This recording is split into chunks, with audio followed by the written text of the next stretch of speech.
Alors, être un professionnel de la santé est une carrière extrêmement enrichissante, mais c'est aussi un grand défi.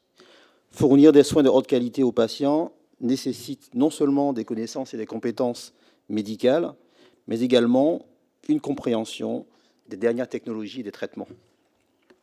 De plus, la gestion d'un cabinet médical peut être une tâche complexe et chronophage. Chez Exact, chez qui je travaille, nous comprenons les défis auxquels les médecins sont confrontés.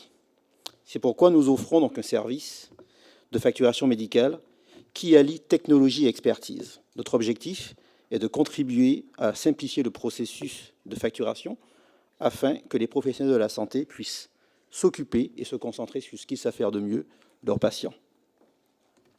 Maintenant, pour continuer cet après-midi, j'aimerais dans un premier temps vous présenter nos 3 interlocuteurs de la journée et permettez-moi donc de vous présenter dans un premier temps Madame, et on y arrive, Madame Tounun Nguyen, qui est la directrice adjointe de la Direction régionale de l'accès aux services médicaux de première ligne. Bonjour. Et son collègue Sébastien Blin, directeur de la Direction régionale de l'accès aux services médicaux de première ligne, et ainsi que le docteur François Loubert, chef du département régional de médecine régionale générale de Montréal. Ils vont prendre donc la parole et nous parler de la crypto-accès ou l'art de cibler les attentes populationnelles en matière de soins. Merci. Merci. Et pour changer les diapos?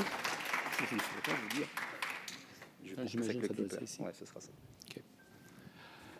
Bien, bon après-midi. Je suis le docteur François Loubert. Ça me fait plaisir de vous voir. Puis, en fait, vous êtes les guerriers qui luttaient contre une belle journée ensoleillée. On va essayer de rendre ça concis, dynamique. Hein? On va être 3 à parler. On a même un patient partenaire avec nous.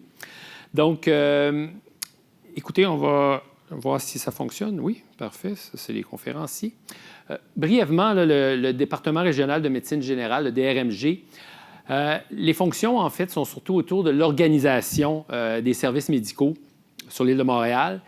Et quand on parle d'organisation, bien, c'est certain que l'accessibilité, c'est un gros morceau. Et qui sont les membres du DRMG de Montréal? En fait, c'est simple. C'est des médecins qui ont facturé à la RAMQ, donc c'est médecins affiliés qui ont facturé sur l'île de Montréal. On est un peu plus que 2500 là, à Montréal. Donc, la crypto-accès. On dispose d'un réseau de santé quand même assez extraordinaire. Si certains d'entre vous ont déjà été malades, puis que vous avez eu des soins, je dirais, assez avancés, on réalise à quel point notre réseau est assez extraordinaire. Par contre, on a un grand challenge et c'est l'accessibilité. C'est de mettre le pied dans la porte pour entrer dans le système qui représente un enjeu de taille. Et lorsqu'on a des difficultés au niveau de l'accès, ça entraîne, en fait, il y a toute une série de conséquences négatives qui en découlent. On peut penser à l'engorgement des urgences.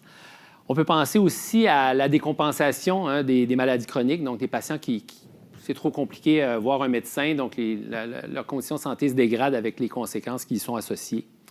Toute la perte de temps aussi associée à la recherche d'un rendez-vous. Et également la consommation de soins, mais parfois pas auprès du bon professionnel. Un problème qui aurait pu être réglé par le pharmacien, bien, on va avoir sollicité un médecin, puis pendant ce temps-là, bien, il y a un autre patient qui aurait eu besoin de voir le médecin qui n'y a pas accès. Puis finalement, on peut le comprendre, ça amène une frustration lorsqu'on n'a pas accès en temps opportun à des soins de santé. J'aimerais faire un petit parallèle, un petit jeu avec vous, un parallèle avec le magasinage. De bien comprendre et d'anticiper la consommation des soins de santé en première ligne, ça va nous permettre d'adapter notre offre pour que, dans le crypto-accès, la partie cryptique disparaisse puis que ce soit quelque chose de limpide puis de facile. Je vais vous inviter à lever la main au total probablement juste 3 fois. Donc, pour acheter une voiture, est-ce que vous avez tendance à... Est-ce que vous allez aller vous déplacer puis aller chez le concessionnaire ou encore vous allez le faire exclusivement par Internet? Donc, chez le concessionnaire, il y a combien de mains qui se lèvent? Puis exclusivement par l'Internet? Pas grand monde. Oups, pardon. Pour revenir en arrière, s'il vous plaît. Juste revenir d'une slide en arrière. Parfait, merci. Du linge, ça c'est différent. Donc, qui magasine en ligne? Une personne, 2, 3, 4, quand même pas pire. Qui ne magasine pas en ligne pour des vêtements? Quand même, 50-50 à peu près. Puis finalement, un truc comme une mixette, là, un petit blender brown, qui magasinerait ça au magasin versus Internet? Donc, magasin, non. Internet, pas mal tout le monde. Là-dedans, ce qui est intéressant, c'est que, imaginez que vous êtes on est en après-midi, vous attendez des invités à souper, vous êtes en train de faire votre cuisine, le petit mixeur, le moteur brûle, ne fonctionne plus.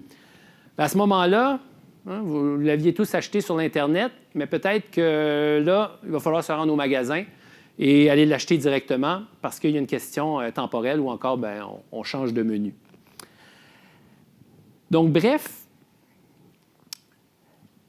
notre choix de mode de consommation, Internet versus magasin, urgence versus clinique médicale versus pharmacien, est influencé par le type d'objet ou le type de pathologie qu'on a, puis également notre aisance à transiger sur le net pour obtenir le bien ou encore le rendez-vous, de par parfois l'urgence aussi du besoin de l'objet ou du besoin du service médical. Donc, les déterminants du côté, je dirais, patient pour l'accès, bien, il y a bien sûr la perception de l'urgence, donc du besoin, la condition socio-économique, la connaissance du réseau, niveau d'éducation, le lien aussi qu'on a avec une clinique médicale ou un professionnel va bien sûr influencer. Hein. Les gens qui n'ont pas d'attache, pas de clinique, vont peut-être être davantage portés à se tourner vers l'urgence pour aller chercher des services, alors que ce n'est pas requis. La présence de comorbidité, les capacités de transport, la flexibilité aussi de s'absenter du travail, parce que beaucoup d'offres médicales est présentes alors que les gens sont au travail. Puis finalement, bien, tout l'environnement familial, le réseau de support, qui va s'occuper des enfants, par exemple, si on a besoin de consulter, ça va influencer. Est-ce qu'on va choisir l'urgence? Est-ce qu'on va choisir une clinique médicale? Puis comment on va aller chercher ces soins-là? Donc, c'est important de bien connaître notre population puis les caractéristiques de notre population pour adapter l'accès qu'on offre, avec qui on l'offre. Hein? Donc, on parlait de pharmaciens tout à l'heure, mais aussi d'infirmières, les professionnels GMF et ainsi de suite.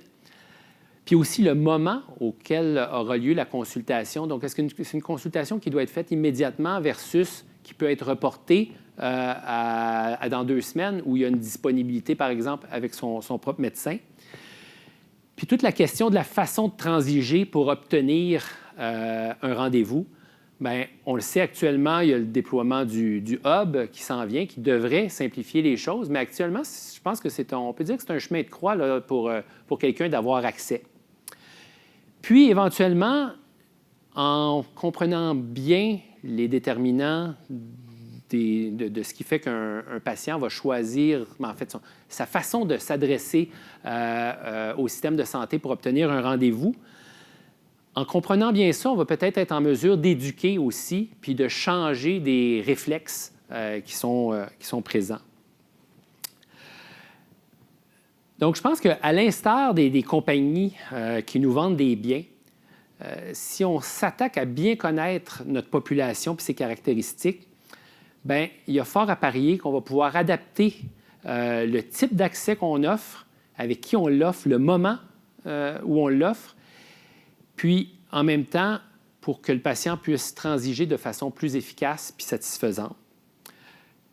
Puis comme ces compagnies donc, qui nous vendent des biens, on ne va pas chercher cependant ici à augmenter la consommation de soins de nos patients, mais à viser à ce qu'ils obtiennent un rendez-vous, le bon type de rendez-vous en temps opportun pour réaliser cette fameuse consultation. Je vais céder la parole à mon collègue, M. Blain, et puis on va avoir quelque chose d'intéressant avec un patient partenaire qui, je pense, va illustrer un peu ce que je viens de dire. M. Blain?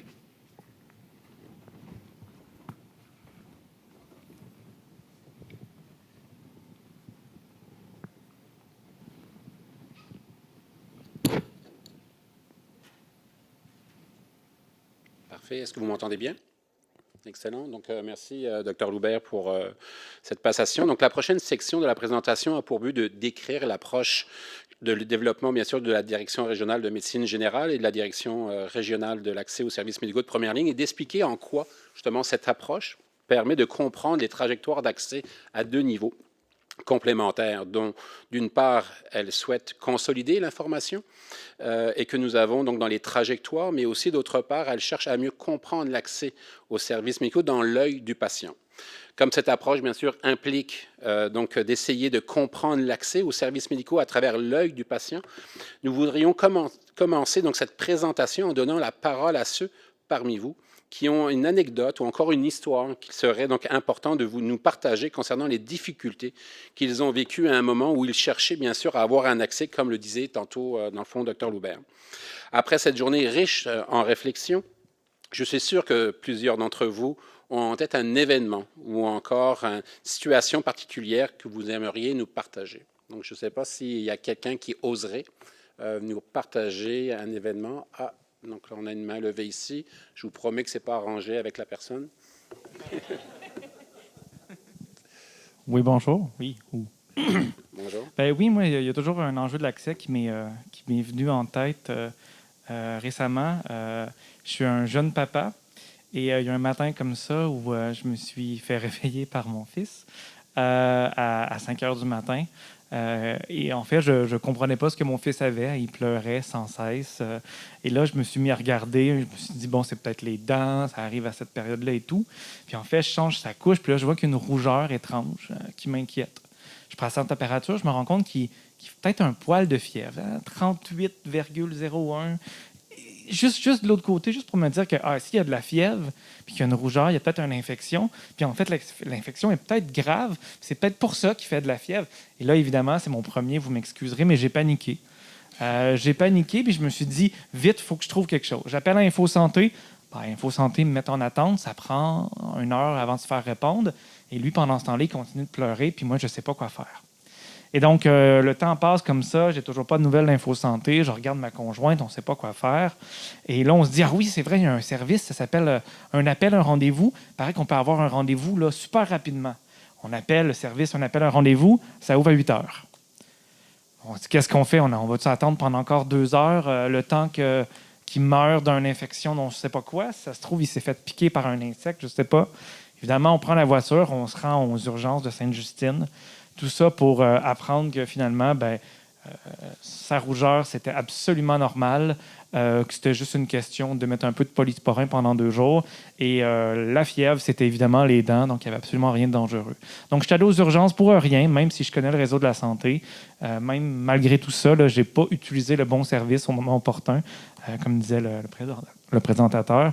Et je me disais, bon, qu'est-ce qu'on peut faire, en fait, pour régler ce genre de situation-là, de papa comme moi là, qui surcharge les urgences sans bonne raison. Parfait. Ben, merci pour cet exemple. Est-ce qu'il y a une autre personne qui aimerait donner son commentaire, point de vue, qui oserait? J'ose aussi. Donc, voilà, pour moi, c'est très bref. C'est la partie éduquer la population. En fait, souvent, il y a la méconnaissance des citoyens et des citoyennes pour quelle trajectoire ou quel mécanisme, quel canal choisir pour avoir des services ou des soins. Moi, ça m'est arrivé, c'est aussi mon fils, donc il s'est levé un matin, il avait la fièvre, tout, mais comme c'est un enfant, il est très résistant, il ne voulait pas me le faire savoir. Mais quand je le touche, je sens que ça brûle. Donc j'ai pris un thermomètre, j'ai pris, c'était très élevé. Donc, j'appelle mon médecin de famille dans la clinique, mon médecin de famille. Il me dit que mon médecin de famille est en congé de maternité, mais on va vérifier la disponibilité d'un autre médecin et on me dit qu'on me rappelle vers 12 heures. Pourtant, moi, je m'inquiétais.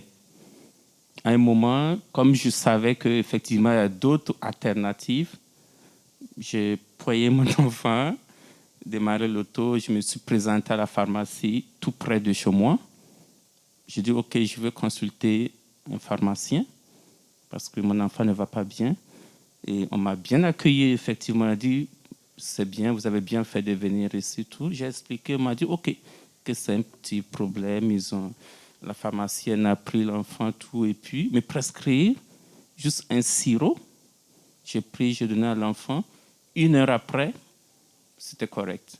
Donc, et vers 12 heures, effectivement, la secrétaire m'appelle pour dire oui, je peux avoir un rendez-vous avec un médecin le surlendemain. En fait, c'était 48 heures qu'on me donnait. Je dis, c'est bien, merci, j'ai déjà trouvé une solution. Donc, voilà. Elle me demande qu'est-ce que j'ai fait. Je l'ai juste expliqué. Elle a dit, OK, vous avez eu un bon réflexe. Donc, ça aussi, ça ne fait pas de l'éducation de la population. Souvent, pour désengorger un peu, soit des urgences ou attendre des délais assez longs pour les médecins de famille. Merci. Parfait. Merci beaucoup pour ces 2 exemples. Comme on vient de le voir, en fait, les trajectoires d'accès aux services médicaux de première ligne sont parfois truffées effectivement d'incompréhension, de déception, effectivement, ou aussi d'inquiétude par rapport aux besoins. Les trajectoires des patients et donc sont souvent bien plus complexes que de prendre un choix et bien différents aussi dans les achats optimales que nous aimerions avoir. Il est évident, extrêmement difficile de prévoir, bien sûr, quelles seront les trajectoires et le besoin. À chaque individu en fonction, bien sûr, du besoin réel et de pouvoir l'orienter adéquatement au moment opportun. Donc, pourtant, grâce aux différents outils technologiques et au temps administratif à notre disposition, plusieurs aspects de ce problème peuvent être aujourd'hui revisités, voire résolus. Notre présentation a donc pour objectif d'aborder l'état de la situation quant à la prédiction de la consommation, de l'offre, des services médicaux et des trajectoires individuelles. Dans un second temps, nous discuterons de notre approche double, quantitative, qualitative, populationnelle et individuelle, et pourquoi, selon nous, elle pose une bonne échelle dans les solutions que nous proposons. Ensuite, nous solutionnerons bien sûr nos travaux au cours et en quoi ils construisent les bases d'un système d'information que nous permettront à terme de prendre des décisions éclairées pour l'amélioration de l'accès aux services médicaux de première ligne. Finalement, à l'instar des interventions que nous avons entendues, nous ferons un exercice de mise en situation dans le but de visualiser collectivement une trajectoire et de cerner les éléments que nous devons en prendre en compte, pour parmi vous retracer les comportements qui guident les trajectoires d'accès aux services médicaux de première ligne. Ces mises en situation servira aussi à illustrer comment la meilleure analyse de l'expérience client peut nous aider aussi à orienter nos actions dans le futur. Actuellement, notre approche de l'accès aux services médicaux de première ligne est construite sur plusieurs éléments, dont la recherche universitaire, la concertation des médecins, l'expérience du terrain et des professionnels de la santé, pour ne nommer que cela.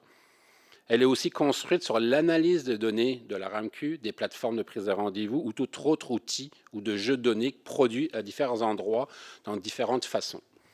Cependant, plusieurs enjeux, tant au niveau de l'expertise que de l'accès aux services et aux données, ne nous permettent pas d'aller aussi loin que l'on voudrait dans notre compréhension de l'accès à la première ligne.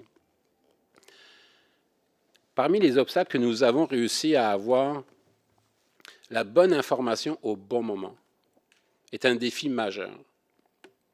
Bien que nous ayons la recherche universitaire qui nous guide, son rythme imposé par la rigueur qui lui est propre rend difficile la mobilisation des connaissances dans un contexte temporel restreint, vu bien sûr les contraintes administratives et les besoins criants qui se font sentir. L'apport de la recherche est quand même inestimable, mais reste malheureusement difficile à intégrer au moment critique dans la prise de décision pour de nombreux enjeux de l'accès. Nous travaillons cependant fort à améliorer ces rapports et à intégrer de plus en plus les éléments de la recherche à travers, dans le fond, des partenariats avec les universités qui travaillent sur l'accès à la première ligne, mais il reste encore, nous devons nous reposer sur l'expertise de notre réseau. La concertation des médecins et de l'expérience du terrain sont, quant à eux, beaucoup plus près et potentiellement réactifs aux enjeux de l'accès, mais ont besoin aussi d'informations fiables et valides pour être capables d'agir. Ces informations doivent d'ailleurs permettre de prendre des décisions en dehors des contextes locaux de chaque professionnel, ce qui constitue un enjeu supplémentaire. La compréhension, d'une part, d'une porte d'entrée d'accès en particulier ou d'un programme d'accès, de l'ensemble des données qui leur concernent, d'autre part, de la capacité à analyser le tout afin de fournir un regard critique et contextualisé en rapport de l'ensemble de la région ou de la province, dépasse souvent non seulement les moyens, mais aussi souvent aussi les mandats des personnes directement en action sur les enjeux de l'accès.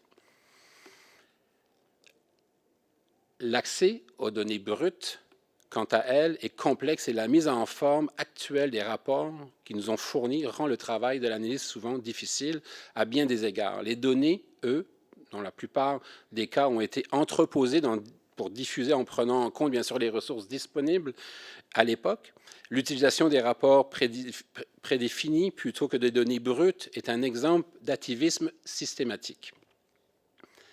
Ces enjeux est plus criant que jamais avec la pénurie de la main-d'œuvre dans le secteur de la complexité des jeux de données à analyser dans le réseau. Conséquemment, nous sommes souvent forcés à réagir et à recouvrir à beaucoup d'imagination pour trouver des solutions pour contourner ces problèmes. De plus, il est important de non seulement analyser les données, mais aussi d'en tirer les meilleures compréhensions des besoins de la population afin de définir une offre de services de soins dont l'accès est adapté à leur réalité. Alors, je pense que j'étais un peu trop vite par rapport à slide. Cela signifie que nous devons déjà distinguer entre la demande globale des soins et de ce qui n'est peut-être pas destiné à la résoudre pour des soins médicaux. Mais il y a bien une partie de la demande qui constitue un besoin réel des soins médicaux. C'est à ce besoin, en fait, que nous voulons adapter notre offre de services et garantir aussi que possible l'accès au service. Donc, l'adéquation entre la demande, le besoin et l'offre qui vient, en fait, déterminer le comportement du consommateur.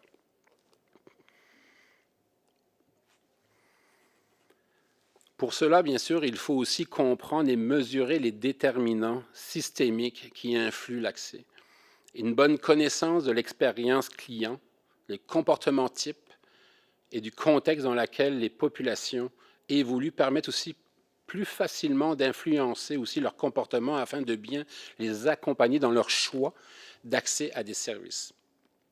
Par exemple, nous savons que beaucoup de cas, l'usager n'est pas en mesure d'opter pour une trajectoire optimale et tend donc à s'orienter en fonction d'un rapport de capacité.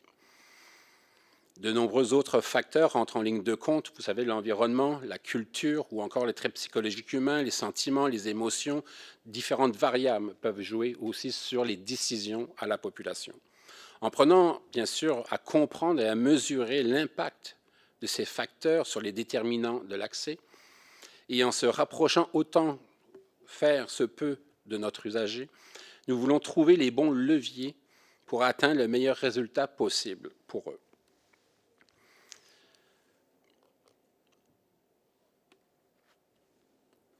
C'est ce défi que nous voulons donc adresser dans cette présentation. Tout d'abord, selon l'information est au cœur du problème, pouvoir visualiser l'état de l'accès de tous les services médicaux de première ligne en temps réel nous procurait déjà une vue d'ensemble riche pour mieux comprendre et mieux orienter l'offre de services.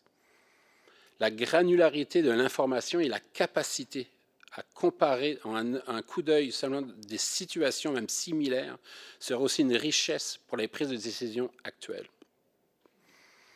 Dans le cadre de la Direction régionale de l'accès et du DRMG de Montréal, a pour fonction, de par son leadership, de soutenir les mises en œuvre des orientations stratégiques et de proposer, bien sûr, des mécanismes novateurs en collaboration avec les acteurs du réseau de la santé, afin d'optimiser les trajectoires et les offres de services pour la population et ainsi d'améliorer l'accès dans les services médicaux de première ligne, et ce, dans le respect des orientations, des mandats et de l'autorité du DRMG de Montréal. Pour ce faire, nous travaillons à approfondir les connaissances dans le domaine de l'analyse, la conception et le développement des systèmes d'information afin de fournir un service novateur à l'ensemble de nos partenaires. Grâce à ceci, nous sommes en mesure de personnaliser l'information en fonction des demandes, des besoins et selon les services ciblés.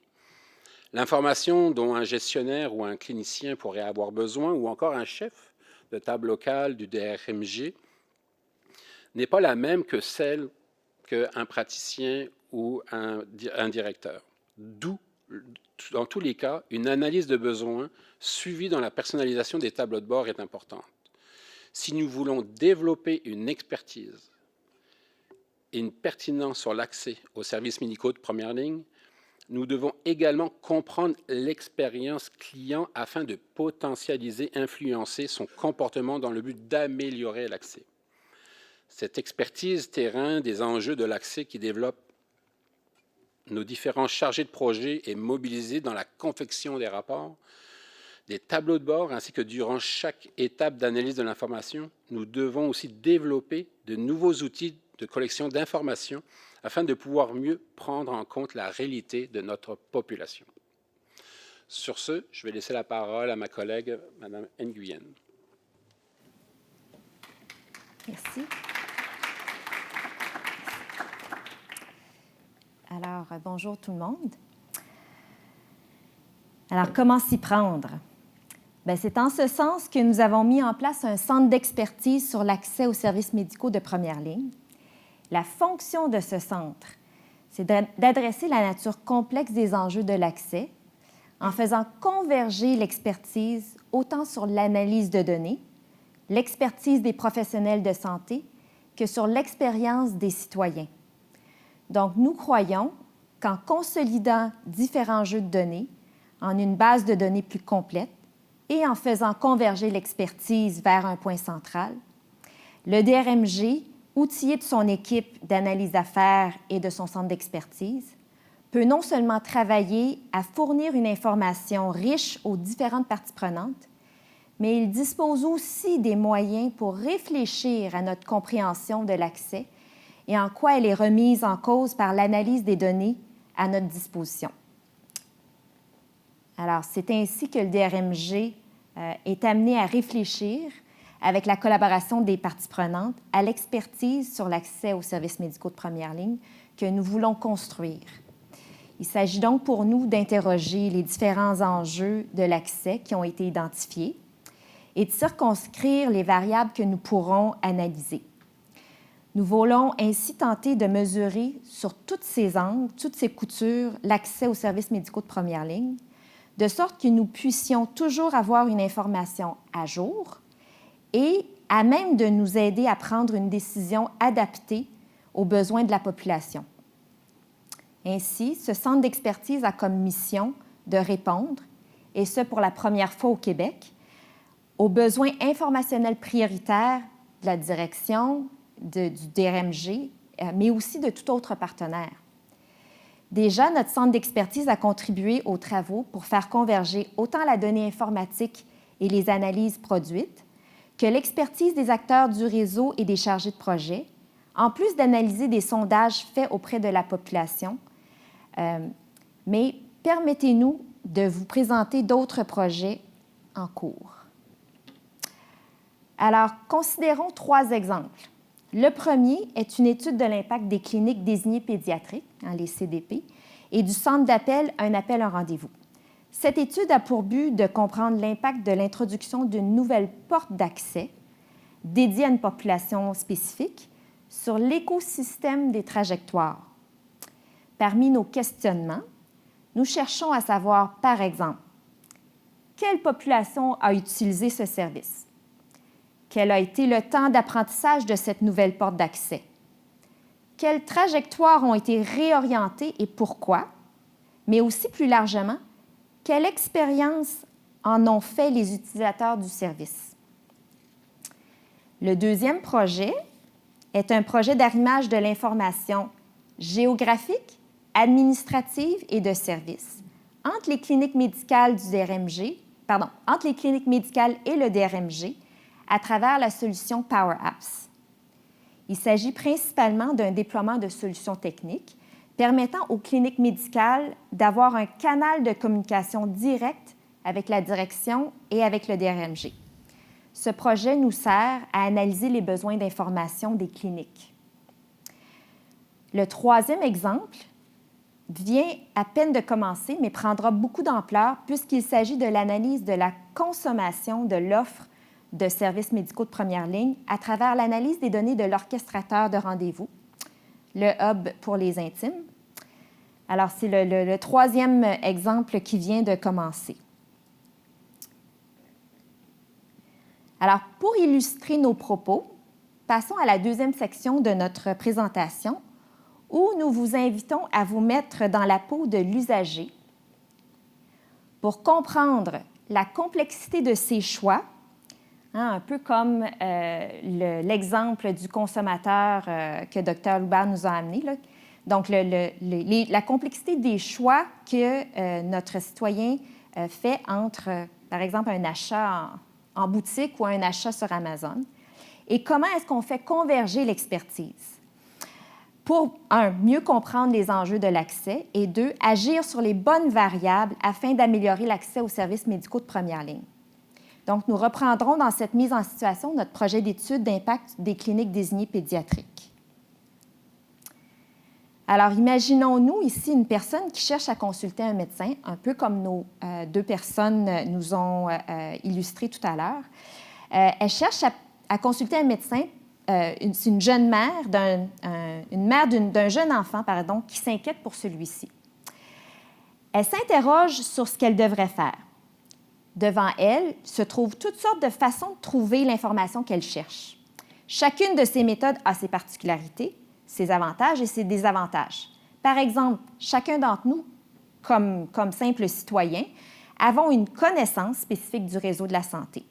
Nous avons aussi une préférence sur les interfaces que nous utilisons pour nous informer à quel endroit il est plus facile ou plus confortable de consulter lorsqu'on a besoin de services médicaux.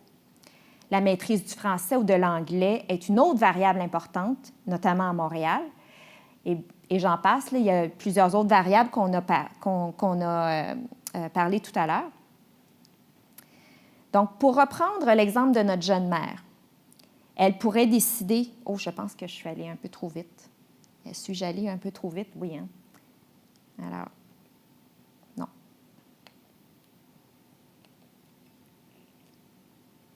Pour reprendre l'exemple de notre jeune mère, elle pourrait décider de se rendre dans une clinique sans rendez-vous et espérer qu'il y a de la place. Elle pourrait décider que son enfant est trop malade et se rendre aux urgences directement, comme l'a fait monsieur tout à l'heure. Elle pourrait appeler son médecin de famille, voir s'il y a des disponibilités, comme l'autre monsieur tout à l'heure. Ou elle pourrait appeler InfoSanté pour savoir quoi faire d'ici à ce qu'elle ait un rendez-vous. Ou elle pourrait chercher en ligne pour trouver la plage en clinique médicale la plus près de chez elle. Toutefois, d'un point de vue de la pertinence administrative, il y a un écart entre ce qui est la trajectoire optimale et la façon dont cette usagère s'informe et s'oriente pour trouver un service répondant à son besoin de services médicaux. Et ce, là, sans parler de l'angoisse, le stress là, que peut ressentir une mère dont l'enfant est malade, comme nous ont partagé nos personnes cet après-midi.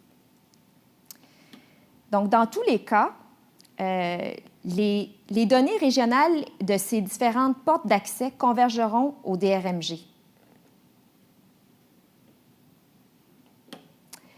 C'est ce qui nous permet, à un premier niveau, de faire converger la donnée et d'analyser la volumétrie dans le réseau. Donc, c'est ici que commence le travail de nos analystes. Ils observent les tendances et croisent différents jeux de données pour essayer de comprendre ce qui pousse les usagers à consulter à travers une porte d'entrée, une porte d'accès en particulier. Toutefois, mesurer le volume d'appels, le nombre de plages réservées ou encore les taux d'occupation des urgences ne suffit pas. Il faut encore comprendre ce qui pousse les individus, ou les consommateurs, à faire un choix plutôt qu'un autre. C'est ici que le dialogue avec les acteurs du réseau de la santé, je suis en avance sur mes diapos, c'est ici que le dialogue avec les acteurs du réseau de la santé, mais aussi avec les utilisateurs de services, devient un outil essentiel pour comprendre ce qui se passe derrière les différentes mesures que nous prenons.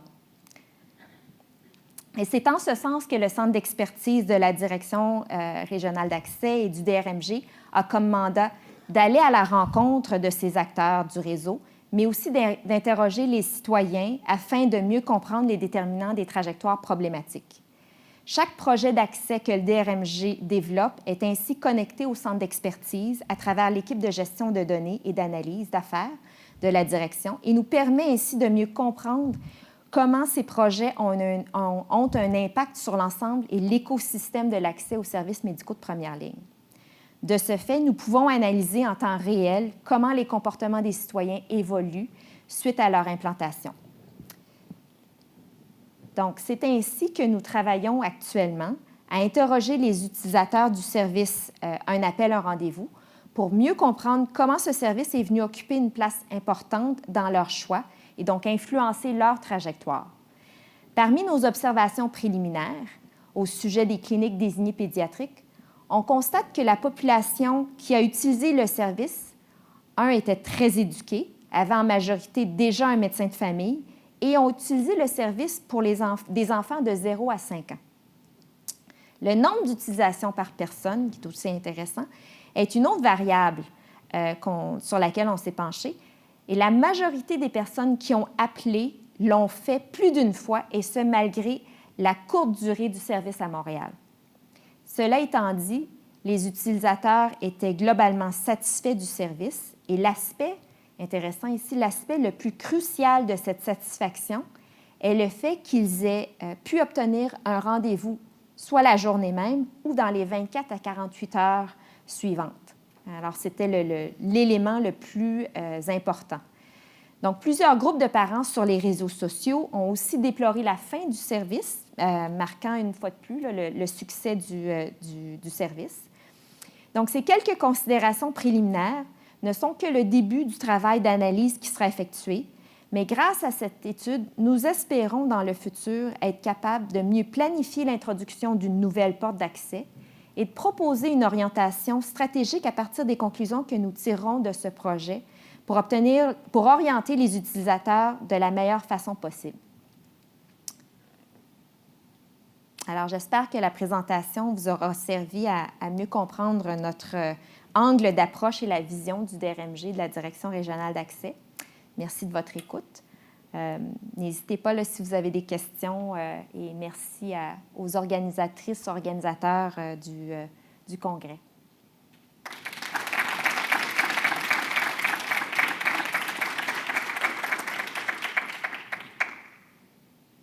Je ne sais pas si on a le temps de prendre... il nous reste 15 minutes. Est-ce qu'il y aurait des questions sur vos comportements à la consommation des services médicaux? Oui. Oui, madame.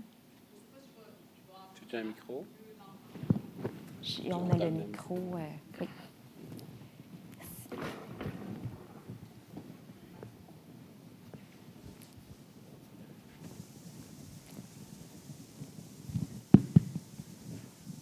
Oh, bien, félicitations. Peut-être une question, peut-être plus d'ordre technique, peut-être plus au niveau savoir, parce que là, on parle de Power BI. On voit notre ministre qui est très, très, très assidu sur cette plateforme. Est-ce que vous avez développé, vous avez envisagé de développer et de partager cette expertise-là? Effectivement, actuellement, on travaille beaucoup avec le Centre de services régional de Montréal. Là. Je pense qu'ils sont même dans la salle avec nous, qui nous aident, Léandro, entre autres, avec son équipe. Ils nous aident aussi à conceptualiser. En fait, c'est pas juste avoir de la donnée brute, c'est de voir comment on peut en fait en tirer le gain pour mieux comprendre le comportement du consommateur et s'assurer qu'en fait, que, vous savez, souvent, je dis au ministère, on a beaucoup d'ingrédients, vous nous donnez énormément d'ingrédients pour des portes d'accès, mais on n'a pas encore la recette. Et en fait, on essaie d'analyser tous les ponts qu'il y a entre tous ces ingrédients-là pour pouvoir justement arriver à la recette parfaite. Parce que les ingrédients, on les a, on a tout ce qu'il nous faut pour pouvoir bien réussir, mais il faut s'assurer de bien les partager. Alors, ces éléments-là, oui, effectivement, moi, je crois toujours, et on se dit souvent, nous, depuis 70, le service public, c'est de donner, en fait, un réseau accessible. Et pour nous, notre travail, il va être partagé à tous ceux qui souhaitent l'avoir. Donc, n'hésitez pas à nous contacter, ça nous fera plaisir de pouvoir le partager à l'ensemble du réseau québécois. Est-ce que ça a répondu à ta question, Sylvie? Oui, merci. Bienvenue. Est-ce qu'il y aurait d'autres questions par rapport au comportement? Consommation. Parfait. Donc, il n'y a pas d'autres questions. On est un petit peu en avance. En fait, je pense que ça, c'est le temps d'aller retourner visiter les exposants. Puis je pense qu'il y a aussi un petit cocktail, oui. Allez-y. Oui, moi j'ai un petit message. Étant donné qu'on a un peu de temps, je voudrais prendre quelques instants pour souligner le travail exceptionnel qui a été accompli par Dr François Loubert à titre de chef du DRMG de Montréal au cours des 4 dernières années. Outre le fait de s'acquitter avec rigueur et empathie au rôle qui lui a été dévolu, Dr Loubert a su manifester son leadership et son soutien inconditionnel lorsqu'il fut question de transformer le bureau régional en direction régionale de l'accès aux services médicaux. C'est ce tout nouveau mandat dont la première année vient justement de se terminer. On a 1 an d'existence, on commence notre 2e année, a permis à notre direction de mettre en place, comme vous venez juste de le voir en fait, des exemples de portée de projets importants. Soulignons aussi la contribution de Dr Loubert en matière de communication. C'est sous son impulsion qu'un bulletin d'information ou différents outils de communication pour mettre de l'avant, en fait, le DRMG de Montréal pour ses 2580 membres. Dr Loubert a décidé de passer le flambeau. Il quittera son poste le 24 mai prochain. Cher François, je puisse me permettre, en fait, au nom de l'ensemble de la direction de mes collègues, de tes collègues, bien sûr, de te remercier de ton implication et de ta contribution à la vue de notre direction régionale. Merci beaucoup.